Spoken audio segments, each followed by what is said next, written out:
Governor Kathy Hochul's climate action plan continues to face criticism. Congressman Nick Langworthy recently introduced the Energy Choice Act to block Hochul and other states that are phasing out gas. Well, today he met with local utility and energy producers, calling for production of natural gas to be ramped up, citing a report from the New York State Independent System Operator. He says that report makes it clear if policies don't change, the electric grid stands to fail. Well, I spoke with him and Liz Moran from Earth Justice and a UB professor about Hochul's plan. There's some that have this imaginative thought that windmills and solar panels make all our problems go away. Congressman Nick Langworthy speaking out against Governor Kathy Hochul's plan to wean the state off natural gas. Instead, he is calling for production to be ramped up while citing a report from the New York State Independent System Operator. The FERC report makes it very clear that if these policies don't change, the electric grid stands to fail in populated areas like Western New York and in New York City, potentially leaving thousands of people without heat during winter storms.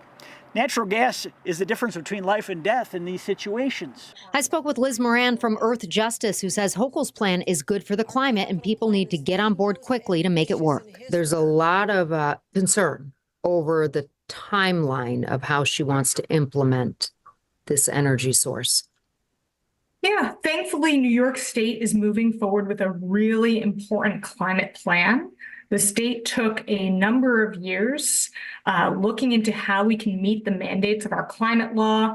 That plan was finalized in the past year.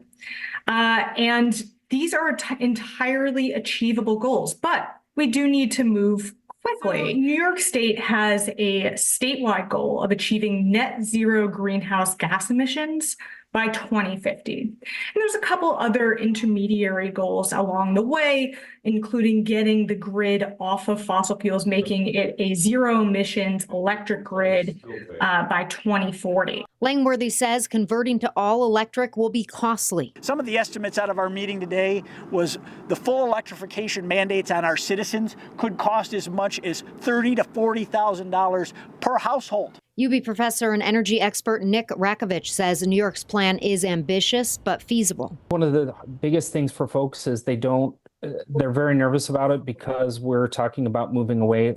Throughout human history, we've burned things to stay warm. And so to move to electricity is really a significant conceptual shift. But there's been a lot of work in the different technologies like heat pumps and things like that to make that transition possible.